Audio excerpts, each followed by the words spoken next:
If you look at the famous King's Chamber, its walls and its roof are, the ceiling of the King's Chamber are all made with gigantic granite blocks. The desert keeps secrets under its dust and sand. New images have been found that show strange spaces under the oldest pyramids on the Giza Plateau. People around the world are talking endlessly about it. The images are sharp in some areas and grainy in others. They raise so many questions. No one has a clear answer yet. Those images change what we thought we knew about the stones and the ground beneath them. We will take you through everything we know, so as to keep you enlightened. Stay with us. But here's the unsettling part. These aren't just cracks or random gaps in ancient stone. The patterns hint at something far more deliberate. Could the pyramids be hiding a secret blueprint? First images and what they show. The first clear sign of a large space inside the Great Pyramid of Khufu came from a group called Scan Pyramids. Researchers from Nagoya University and the French CEA put detectors around the structure and watched particles called muons pass through the stone. The muon data showed a section where fewer muons were absorbed. That pattern meant a hollow area. The team labeled one area the Big Void. Later work identified a corridor-like space behind the north face. Both discoveries forced experts to look at places that older surveys had not closely mapped. The new images, now shared publicly, show parts of those voids in greater detail. Some frames show a long, dark band that runs above the Grand Gallery. Other frames show a thin, straight gap near the northern side. Small cameras sent through narrow shafts recorded the texture of the limestone. These photos show tool marks, bedding layers, and layers of cementing mortar in some places. The views are not as long as you would expect. They have not yet made a full map. The cameras gave short clips that showed researchers what the inner surfaces look like at a few points. Outside the main pyramid, ground scans revealed shallow anomalies near the base and toward the northeast corner. Those anomalies sit beneath the sand and under old stones that once formed smaller structures. Researchers believe some of the near-surface findings match the lines shown in old topographic maps and in past surveys conducted by crews in the 19th and 20th centuries. The images fit some old drawings and challenge other assumptions in older field discoveries. Specialists now compare the modern photos with archived sketches and survey information to see where the new work aligns or disagrees. The new photographic material includes images taken with an endoscope in a small void and with sensors that measure tiny temperature and humidity differences. Those sensor readings help teams to rule out natural air pockets caused by seasonal wind. The images also show joining stones with small gaps left by builders. Some photos display what appears to be a thin cavity behind a neatly placed stone. That cavity could be an intentional space left for structure. The images do not show human remains or treasure chests. They only show stone, mortar, and empty air. The release of these images has fueled a lot of speculation. Some researchers suggest that the hollow areas served engineering purposes. Other teams propose that they could be part of a long plan that the builders used to relieve pressure on important passages. The images are valuable because they show real surfaces and real gaps. They reduce the room for guesswork, where prior models were only for that. Investigators now have better targets for future probes and measurements. The new images do not answer everything, but they add pieces to a larger picture. The released files came from teams that performed months of data gathering. Specialists at Nagoya University and at the CEA verified that the images match the muon maps. The public releases include annotated frames and technical information that guide follow-up work and suggest where to place new detectors. But if the images reveal gaps and voids, the real mystery is how they were captured with such precision. What hidden forces and cutting-edge tools let scientists see through stone itself? How scientists made the images. Muon imaging, often called muography, relies on particles that constantly rain down from the sky. These particles travel through rock and lose energy when they hit dense material. Scientists place detectors around a structure, and record how many muons arrive and from which direction. After months of collection, the team uses maths to build a three-dimensional picture. Areas that count fewer muons show up as emptier. Teams at Nagoya University and the CEA used arrays of detectors around Khufu for long runs to build reliable maps. Ground-penetrating radar sends radio pulses into soil and sand. The pulses reflect off layers and return to a receiver. By timing the return and by measuring echo strength, teams make a map of shallow layers. GPR is useful for finding buried walls, pits, and tombs near the surface. It is less reliable at great depth when geology is complex. Electrical resistivity tomography measures how well the ground passes electrical current. Probes on the surface send small currents and measure resistance. Low resistance can mark damp fills or voids. High resistance often marks solid stone. Synthetic aperture radar uses pulses from a moving platform, often satellites, to build images of the ground. Analysts can look for subtle differences in surface reflectivity that might signal structures or changes underground. SAR can sense large-scale patterns over wide areas. Some researchers recently used SAR data to point to deep anomalies under Giza. That use is controversial because signals from very deep features are hard to separate from noise.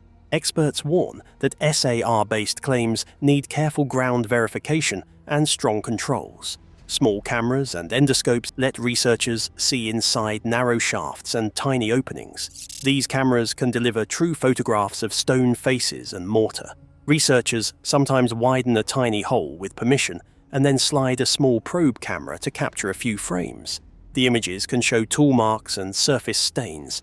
They help to tie remote scans to real materials. All methods need cross-checking. No single tool gives a full and final image. Muon imaging excels in large stone bodies. GPR and resistivity map shallow layers. SAR scans wide areas. Endoscopes give closer images. Scientists combine these tools to build a case. The new images resulted from this mix of methods. They came from long campaigns of data collection, careful calibration, and repeated checks. Processing this data requires computer models and careful filtering of signals. Researchers test models by using reference points inside the pyramid that are already known.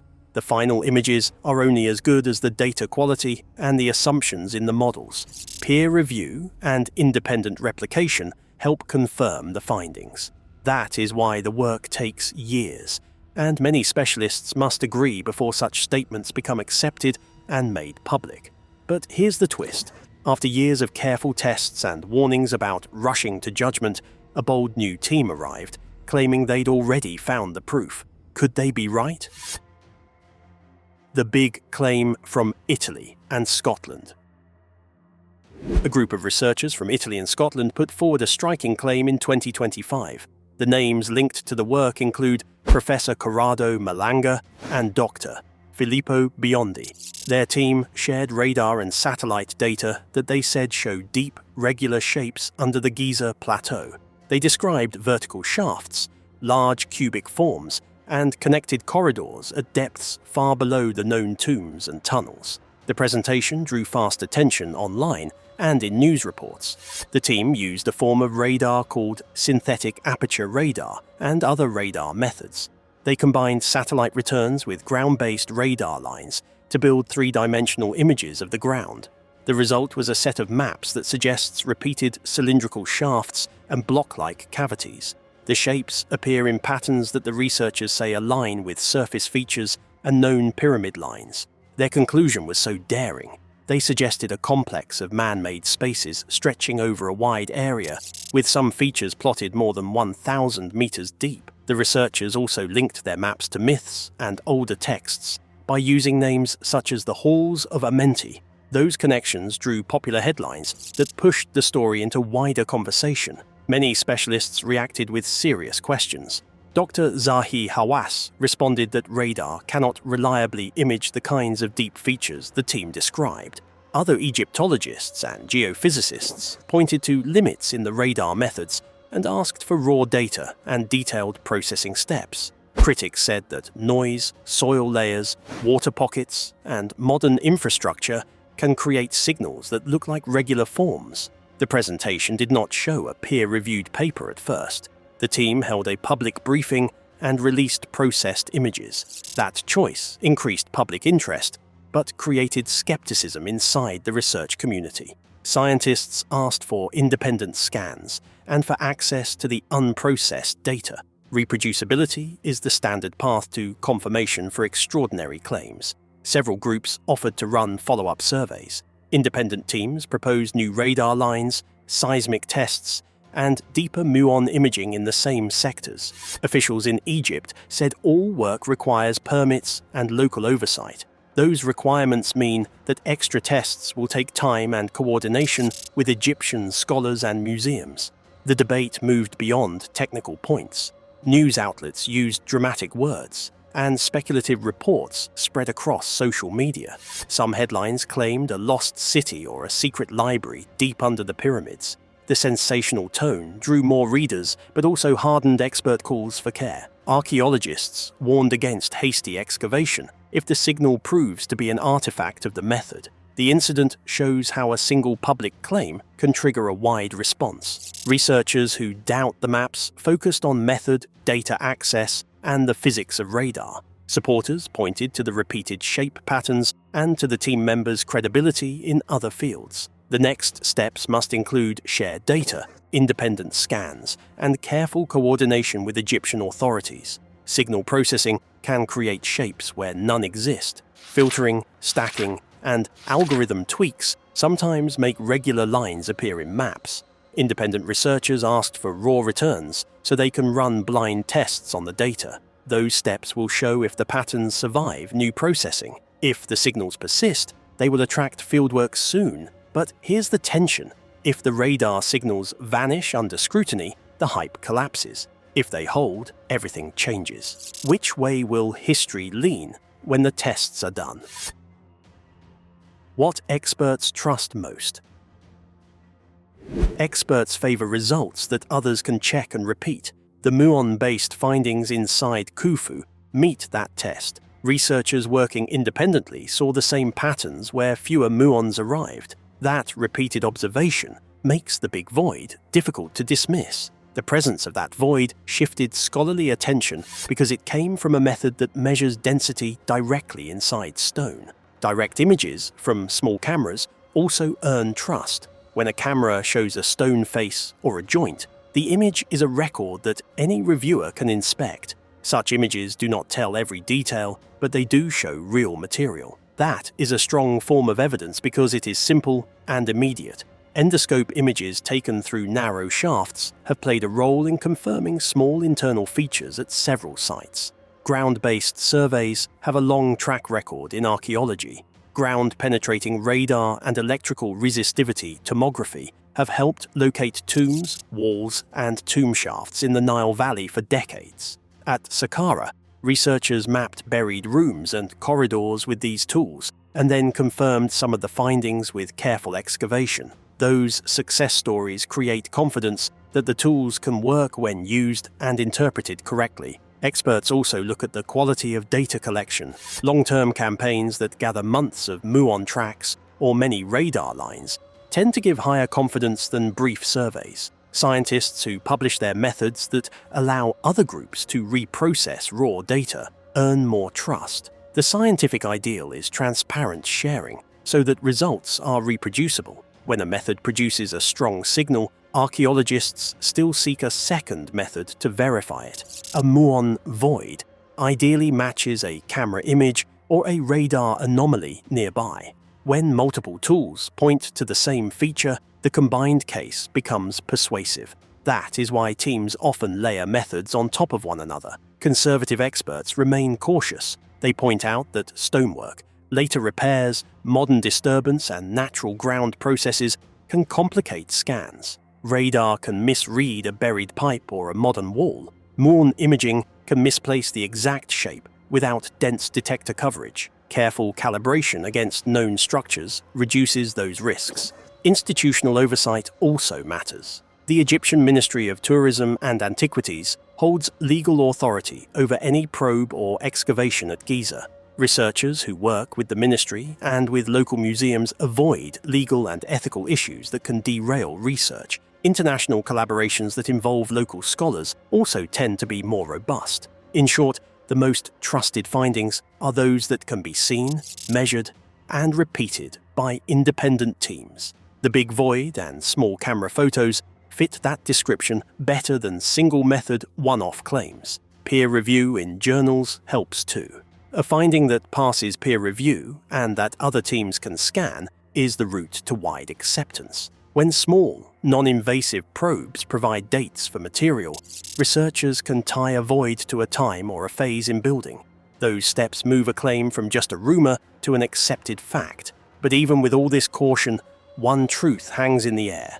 If the scans are right, then something truly hidden still lies inside the pyramid. But is it just empty space, or the key to a secret the builders never meant us to find?